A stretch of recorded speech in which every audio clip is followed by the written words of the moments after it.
All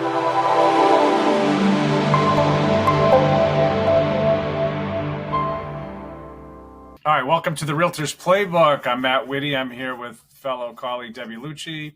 We work at the same office at William Ravis Real Estate in Andover, Massachusetts, and we run our own teams. And Debbie, what is our hot topic for today? So, I've just been thinking about a lot of things lately regarding, everybody thinks this is just such a bad market, and probably like 40% of the agents are thinking about leaving the business at least. So, one of the stats that 87% of agents don't make it their first year anyway, and now you've got about 40% leaving the business.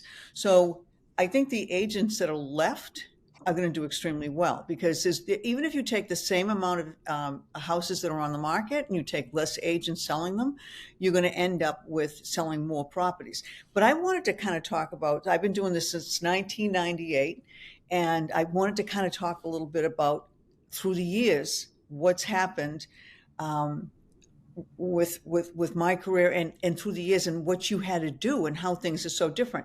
So I was talking to one of the coaches yesterday, and he said, it's a difficult year. I said, I'm sorry, I just don't think it's that difficult. I said, I went through the recession. And he said, and the interest rates were probably about the same back then. And I said, yeah, they were probably about the same. I said, and we were talking, but the difference during the recession, you didn't have buyers that wanted to buy houses. You had some sellers that had the homes on the market. So first of all, what you would do, and I feel the recession started July 4th week of 2005, right there. Because I think when you're a real estate agent and you're working full time and you're on the street, you can feel it. You can feel the change happen. So that's even before other people are out there, you can feel that change happen. And I remember at that time I had 14 listings and nothing was selling, and everything went to a halt. And the difference was then that you would go out and interview, and you could maybe sell one house out of five because the people they owed more on the houses than they could afford to sell them for. And that's not the case now. Okay. So it's totally different. So you've got a lot of buyers out there still. So it's a good seller's market. It was not a seller's market before. Even if you got that one house, you'd put it on the market maybe 3 months, and then the home inspection would be painful. I mean, everything would be painful all the way to the closing table. And the poor sellers, they were dying during that time. So it was really a buyer's market at that time. It turned in 2005 from a seller's market. And so think about too, we're pricing homes now in today's market. Today's market is still going up. What if you had to price houses in 2005 to 2012, when the recession was, and the market was going down?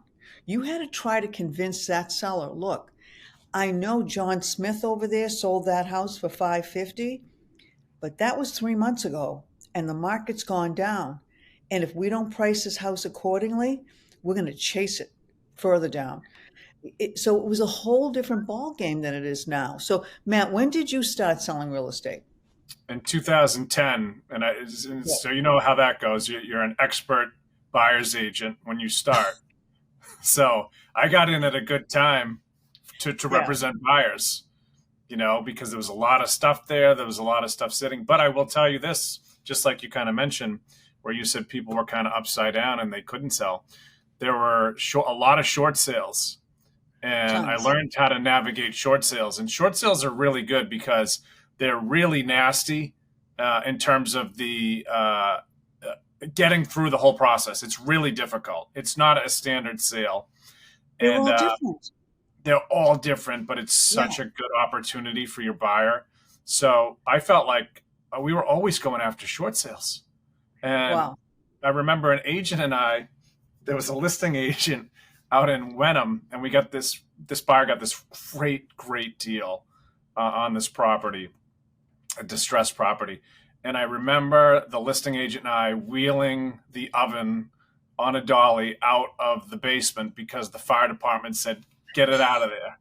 So, it was a different market at that time, but there was some great opportunities.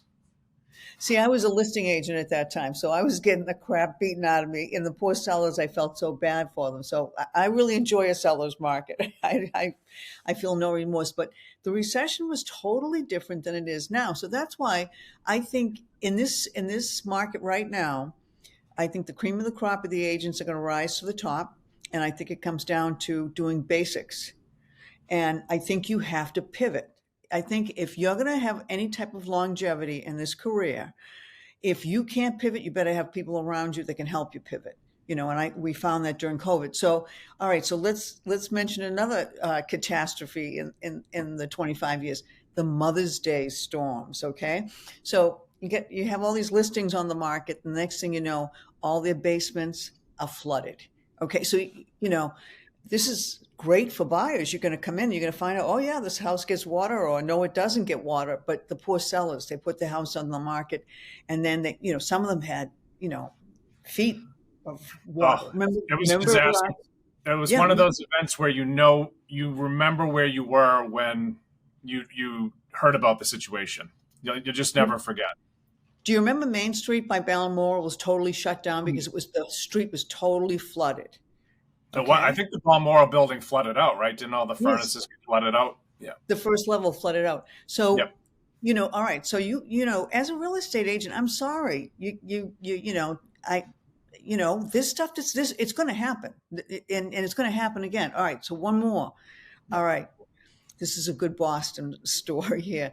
So the storm of 2015. Remember, there was parking lots where the snow was still out there till June if they piled it It, up wa- enough. it was like 100 inches of snow in the Right. shortest amount of time. All right, so think about it. You get a house you put on Primo Street. You could put that house on for $1 in February. Nobody could get out to see it. So you have to be prepared that these things are going to kind of happen. And then you got to think about too, what happens when the snow goes away? Everybody and his brother is coming on the market. Everybody needs roofers, landscapers. I mean, they had ice dams all over the place. So it was like the agent that could get a hold of these people the quickest and get them out there and get prepared, was making bank. But the spring market didn't start until I remember mid-May. Hmm. So if you were sitting there and you had a long winter and you weren't having any closings, you better prepare for that. Sometimes it's going to happen. you know yeah, you got to Yeah. say to yourself, okay, all right, it's this, there's 100 feet of snow out there. What, I can't change that. What am I going to do?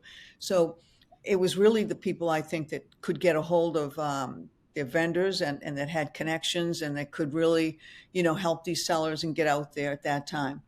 All right, so And the that's the storm thing of to do. That's the thing 2015. to do, like you said, is to help. How do you help these people? You know what I Right. mean? Like harassing expireds. It's probably not the time to do it at that point. You know, it's how can I Right. help you? You need a roofer. Do you need a plow? Do you need my son? He works for free. Right. Your son always works for free, that poor kid. I hope we're not breaking any child labor laws here with this. So, all right, one more. 9/11, Tuesday morning. We're out on Caravan seeing all the new properties. Oh, God. I remember this young family called me. They lived on Birch Road in Andover. They called me Labor Day weekend. I had an ad in the paper, and they're like, I bet if any girl's working on Labor Day weekend, it's going to be this girl. So they saw my ad, and I went out to the house, and they already bought a house in New Hampshire, and they had 3 small kids. And um, the house came on the market and started to show the day of 9/11, and they had already bought another house. And that is my picture in time. I was at the house on 9/11. I saw the TV. Everything stopped, and the market just changed. It froze, Mhm. and nothing was moving. It was like the world was like paralyzed. And I remember this one gentleman, William Kelsey, coming up from Texas, and it was January. I loved that kid. He was great driving around in the snow. It was like we were like flying around in January. This is right after 9/11. So I was all over this guy because there weren't a lot of buyers out there buying. And I remember he closed in March. And he bought the house in North Andover in March. And then for some reason, he had to sell it by August. And I remember he bought it in March, and by August, it had already gone up $40,000. That's how much the market had shifted Yeah. after 9/11. It was amazing. It's amazing to watch some of these trends and see what happens with them. Right. Yeah, that was frightening. I remember I was teaching back then. I know you know that, and I was in the classroom, and there was an announcement that a plane had crashed into one of the towers, and I'm just thinking, oh my god, what a horrible accident. And Right. then we turned the TVs on, and obviously we figured out what's going on back then. But I was just a normal homeowner at the time, and I felt horrible. But people in this country were starting to panic. Like we're going to go to World War, the economy's going to potentially tank, and everything's going to freeze. And This family had to take a lot of price reductions to sell that house because the market just wasn't moving. My heart broke for these people. They right, they bought that house first. I mean, how are you gonna predict something like that? He financially can hold the other house, but for how long? How long can right, you hold two houses with three kids? It was a lot. All it right. So is. what about the gas explosions in Andover? Yeah, How are you that gonna was do the a home worst. inspection? You can't do anything. And I had, in my opinion, well, actually, it wasn't my opinion. It was a fact. I had the most expensive, nicest listing I've ever had in my career. And I was so proud, so proud. And I was like, oh, I get to work with these great people. And just literally, boom, just like that. And it was like a 10%. We ended up dropping it 10% and selling it because we couldn't get rid of it. People weren't looking at houses. It was a disaster, you know. So, but now, Matt, how long did those gas explosions? I mean, I know the actual explosion wasn't, long, but the repercussions from that, it was months. People didn't have heat for months. And when did that happen? That happened, didn't it happen in like November? September. Yeah, it Yeah, happened in September, October time. Actually, September it was. Yep, it was in September, and I remember I was driving with my son, and he was pretty little at the time. He's looking around. Oh, there's fire trucks everywhere, and I'm like, yeah, it's fire trucks yeah. everywhere. And then all of a sudden, it was gridlock, and you couldn't move. And then it got, we didn't know what had happened, but we had left our house for 3 days and stayed in a hotel, and we came back. We had oil heat, so we were lucky.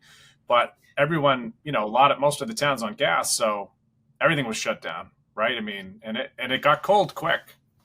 Right. So I think about how that affects the real estate market too. I mean, I remember interviewing this woman and she had gas, heat, and, how are you going to do a home inspection? Now it's going to start to get cold. I mean, so that there's a number of things they were talking about that really, you got to be open to it. It's going to happen. Yeah, Things will happen. That was something that was just really in our area that we experienced. But the great side of that afterwards was we have a new furnace, we have a new hot water tank, we have all these new things because of the gas explosion that we got these replaced. So there totally. always seems to be like a little bit of a silver lining afterwards, like that. Yeah, The one, that was the good news there at that point. yeah, We were actually happy we had oil because nobody calls me or you. I'm looking for oil heat. right, It's usually, oh, I have oil. Oh, that stinks. It's more expensive. right, Oil heat became desirable that year. right. Yeah, so you get a huge selling point there if you're an oil house. And the one that scared me the most, though, I think out of everything, even I think more than the recession, um, I think I didn't look up during the recession. I just worked. I wasn't. I was like a horse coming out of a gate with the blinders because I had to make money to feed the kids, so I wasn't looking any outside. The one that scared me the most because now the kids were on their own was COVID. I think was because I think in the beginning of COVID, now I had a team. Now I was responsible for a lot of people, and then I felt responsible for their families. And I was sitting there, and I'm looking for this answer, and I'm saying to myself, it's one of those things where you start looking up at the ceiling in the middle of the night, Mm. and that's what you're doing. I remember the market was going backwards. People were pulling their houses off.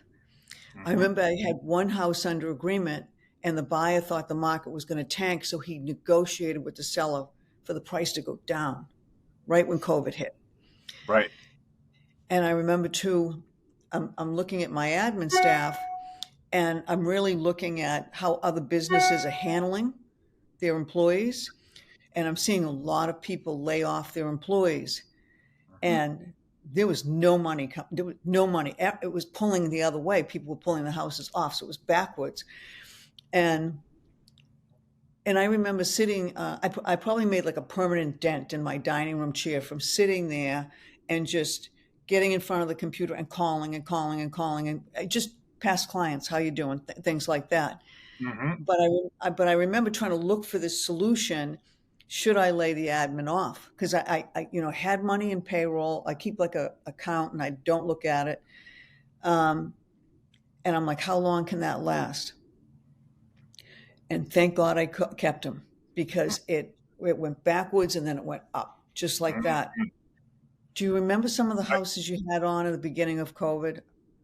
yeah. Yeah. It was not. It was nuts. Like everything halted for it seemed like 6 weeks from Oof. March 2020, and then it was just in out of control insanity. I remember calling the vendors because I, like you, have a lot of money, going out, calling, Realtor.com and this and the CRM systems and this and this and that, and that, like, what are we doing? Because we're under Right, contract, but they know that contract doesn't mean anything, like right, honestly, and during a pandemic, good luck, right. and they were They, actually all the vendors that I work with were really good. That they were, said most of them said, we'll put a pause on it for 90 days. Would that be helpful? Of course, it'll be helpful. And we didn't need that pause for the full 90 because it right. was not. I actually went in the other direction. I started negotiating with some to get some more leads coming in for the team because I was scared for them, and so I started negotiating with other companies and getting some business coming in. But it was amazing to me. This is what I mean about this business. You've got to pivot. You've got to change. You've got to think outside the box. It's going to happen. So I Mhm. remember 22 Bannister was on the market. Okay, Mhm. this person's mom had passed, so this house was vacant. So Mhm. it was no big deal if people were in there. We really, it was new when COVID was hitting. We really didn't have open houses, and I remember the line out the door for that house. I mean, there was a lot. There was pregnant women in. I'm just like, oh my God, what the heck? And I remember the creativity of some of these agents, and those are the agents that are going to make it. I remember this woman came up, and this is the first time had seen it. I've seen it since, but this was really, I thought, brilliant on her part. And the house was on the market for 499, 499. Can you imagine in Andover 499? So it was on the market. It needed a lot of work. It was a ranch, and it was 499. And she gave me an offer, and the offer said that she would offer full price, escalate $5,000 over any other offer, no home inspection, no financing, and she would want 30 minutes for the buyer to approve the price of that, what the house is going to escalate to. And it was in a form that was written up. And that was the first time I had seen that. And I'm like, geez, she's good. She's Mhm. thinking outside the box, and she just buried every other agent that came in with an offer. She did a really good job. So I kind of admired her for that. And I think that that's what these agents have to think about right now when they're talking about they think this market's bad. This stuff that's going to happen again. It's going to, I mean, so you think about during my career, I've been doing this 25 years. This is just our little area. Okay. Yeah. One, two, three, four, five, six, not even including today, six instances where the real estate changed on a dime. Hmm. Yeah. You have to have that mental awareness of not crumbling when those things happen. And I've said it before. Like, you have 5 minutes to complain, and I'm not talking about catastrophic events. I'm talking about, if you didn't get a contract or something minor, Yeah. But you have to get used to whatever the situation is. Like, you reach out, you help people and all that, but you can't, wallow in your sorrows of the fact that you didn't have heat, for a few days during a gas explosion, which was catastrophic. Um, You know, I think it was terrible that we had one person pass away locally, but it Right. was nothing like 9/11. And Yeah. you know, it's like you said, you do need to pivot quickly. But the best thing I think when you have situations like this, and that's why, I mean, I have to be honest with you, I started out as a single agent, and now, I'm with a team. We have quite a few agents and great admin staff. You know, I don't know how to do everything. I don't like when I remember when COVID hit. Um, I was used to doing a lot of paper. I would be used to walking into the office and I would see whiteboards all over the place, and that's where I knew I could tell what was going on with transactions and things like that. And you had to change on a dime how you did business. And if it wasn't for the capable admin staff that we have, there's no way I would have been able to do that. You know, I've Mhm. got I've got, Adam with technology. I've got Christine with, graphics and Google Sheets, and between the two of them, they're so creative that, really what I do is I tell them, this is what I want, and they figure it out, what we need. But I can't even imagine being a single agent during COVID, um, trying to figure all these things out by yourself. That's a lot. Oh, it is. It's a ton. And we take this podcast and it goes to Adam, Christine, Alexa, you know, the admin, marketing staff, whatever, and they put it, you know, everywhere, right? They take care of the editing. You know, they make sure that it's on Apple Podcasts now. There's our plug for that. It's on Yeah. Spotify now, so give us a review. But they do all that back end stuff. You know, that imagine like you had, like you said, imagine you had laid off your staff and then it had turned. And then obviously you'd probably feel terrible, like, oh, I want to get them back, but maybe they moved on. And then, oh my goodness, you know, that would have been just horrible to deal with. Yeah, I honestly don't. I honestly attribute the team running to the admin staff.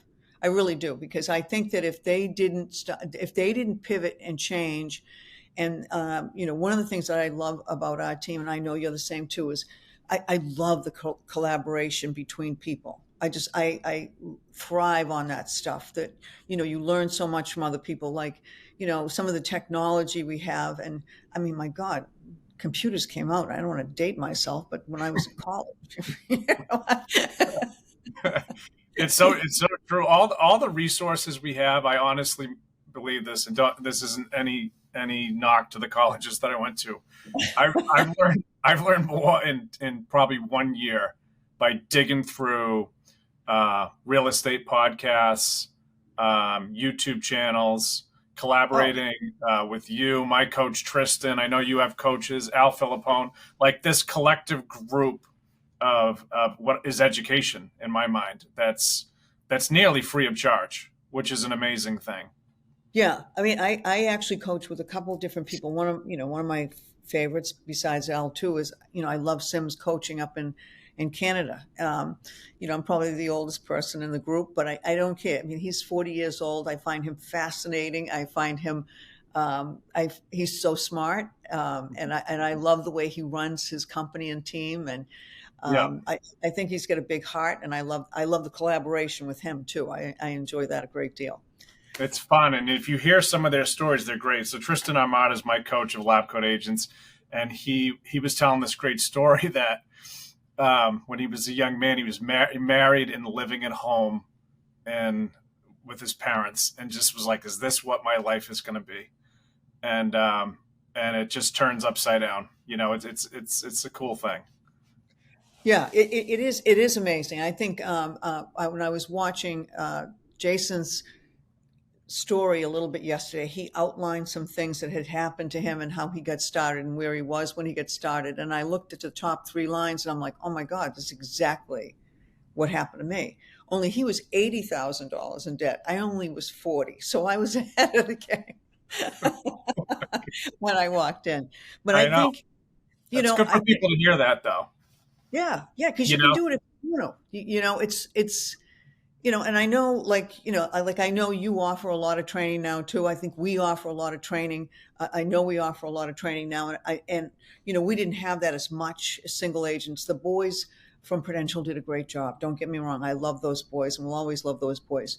I did learn a lot from them, but there's so much more. The technology is, we didn't have dot loop back then. We didn't have, CRM programs back then, Sky Slope, all this technology that these agents have to learn on top of, just being a real estate agent, I mean, like social media, Zillow wasn't even around when I first started.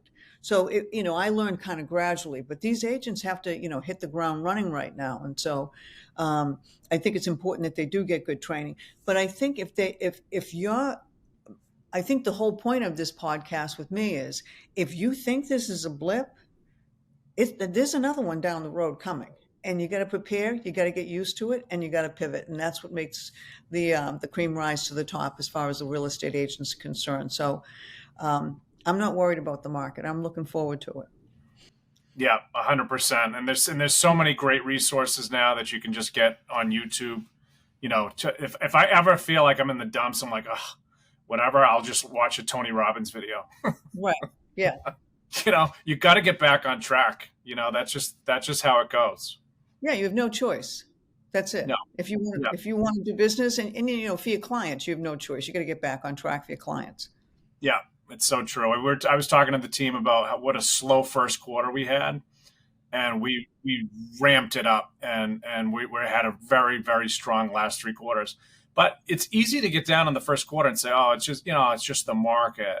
Oh, people aren't selling. Oh, the rates, and you got to get over that as fast as possible. I think it's those little micro things that happen. I think you're going to start on it now for the first quarter. You're working now. Yeah. Right. Yeah. And that I think was at least I'll say my error. I was getting flooded with calls last year. And then if I look back, December, I was probably burned out. I was probably like, I need to chill a little bit. And then that costs the first quarter. That's just how it goes. Right. And you learn from that. So there's these little things that happen that aren't major, catastrophic events, but it's one of those things you got to say, all right, it's over now, move on. Now we have to really get after it. So Matt, you had a good subject you want to talk about next week. What was the subject matter you wanted to talk about? Yeah, so we'll talk next week, hopefully, about what should realtors be doing right now, because learn from what I just said to you. You shouldn't be hanging around saying, I'm going to relax right now. I had a good year. And like Debbie mentioned, everything we do now is going to be what results in the first quarter. Yeah, that's a good subject. Yeah. Okay, awesome. So we'll see everybody next week. So definitely go to Apple and Spotify and give us a review. We are thick-skinned. We don't care what you say in terms of whether it's good or bad. Just give us some feedback. We'd love to hear from you.